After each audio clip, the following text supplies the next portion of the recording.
મહાભારતમાં કર્ણને ઘણી ઉપમા તેજસ્વી યોદ્ધા, મહાત દાનવીર આ બધા સાથે તેનું ઉત્તમ મિત્ર તરીકેનું પાત્ર પણ અમર છે. દુર્યોધન સાથે તેની મિત્રતા વિશે ઘણું લખાયું છે અને હજુ પણ અલગ અલગ એંગલથી તેની મૂલવણી થાય છે. અધર્મની સાથે રહી અને મિત્રતાનો ધર્મ નિભાવનારા કર્ણએ જે કર્યું એ જોવાની સાથે તેની સાથે જે બન્યું એ પણ સમજવું પડે. ગુરુ દ્રોણે કેમ તેને તાલીમ ન આપી? શા માટે દ્રૌપદીએ સ્વયંવરમાં તેનું જાહેરમાં અપમાન કર્યું? તેના કવચ અને કુંડળ લઈ લેવાયા. યુદ્ધમાં રથના પૈડાને રિપેર કરતા કર્ણ પર કૃષ્ણએ અર્જુનને બાણ ચડાવવાનું કહી શા માટે યુદ્ધના નિયમોનો ભંગ કર્યો?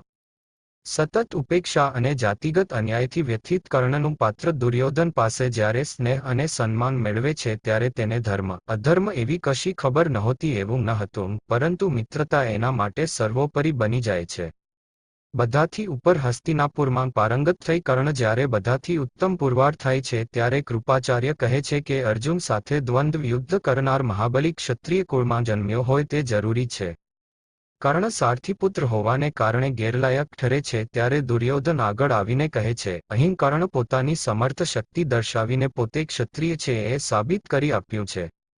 છતાંની કોઈના મનનું સમાધાન થતું ન હોય તો દુર્યોધન અહીં જાહેર કરું છું કે કર્ણ એક ક્ષત્રિય વીર છે અને દ્વંદ્વ યુદ્ધ થવું જ જોઈએ.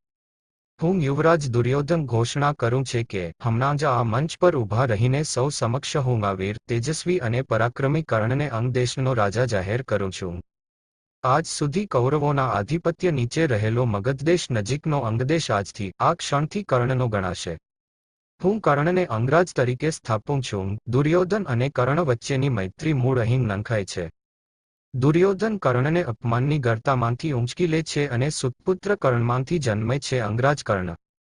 કર્ણ ભાવાવેશમાં દુર્યોધન ભેટી પડે છે. દુર્યોધન જાણતો હોય છે કે કર્ણ એક મહાન યોદ્ધો છે, દાનવીર છે અને પાછો દુશ્મનનો પણ દુશ્મન એટલે તીર સાચી દિશામાં વાગ્યું છે તેવું સમજીને તે કર્ણને પોતાનો મિત્ર બનાવે છે. દુર્યોધનના અહેસાન નીચે જીવતો કર્ણ પોતાનું સમગ્ર દુર્યોધન ઉપર ન્યોછાવર કરી દે છે. દુર્યોધન અને કર્ણની મિત્રતામાં કર્ણ પક્ષે એકમાત્ર સ્વાપર્ણ સિવાય કંઈ મળતું નથી. હૃદયથી મૈત્રી નિભાવે છે, પણ દુર્યોધન પક્ષે સ્વાર્થ ખરો. કર્ણ એટલી હદે મિત્રતામાં ગરકાવ હોય છે કુંતીના મમતા ભર્યા શબ્દો અને કૃષ્ણની વાક્તુતાની પણ તેના પર અસર થતી નથી. કર્ણ જાણતો હતો કે દુર્યોધન ખોટું કરે છે. કર્ણને એ પણ ખબર હતી કે દુર્યોધન કોઈનું અહિત કરે છે અને કર્ણ એ વાતથી પણ વાકેફ હતો કે દુર્યોધન અન્યાય કરી રહ્યો છે. પાંડવ માટે 5 ગામ માગવામાં આવ્યા એ સમયે દુર્યોધને એની પણ ના પાડી ત્યારે કર્ણ પહેલી એવી વ્યક્તિ હતી જેણે દુર્યોધનને કહ્યું હતું કે વિનાશની શરૂઆત તારા આ નકારથી થવાની છે. આંખ સામે વિનાશ હતો, મોત પણ હતું. એ બાદ તેને ભાઈબંધીની વાત આવી. એ સમય પહેલું હથિયાર ભાઈબંધ માટે ઉપાડ્યું હતું. કૃષ્ણ કર્ણના માથે હાથ મૂકીને કહે છે, ભાઈ તું કુંતી છે.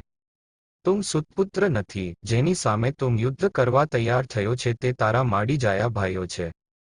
ભાઈ તું થંભી જા. કર્ણ આ સાંભળી કૃષ્ણને ભેટી પડે અને કહે છે, હે કૃષ્ણ, હું કુંતી પુત્ર છું તે અર્જુનને ખબર છે. ત્યારે કૃષ્ણ કહે છે, ના.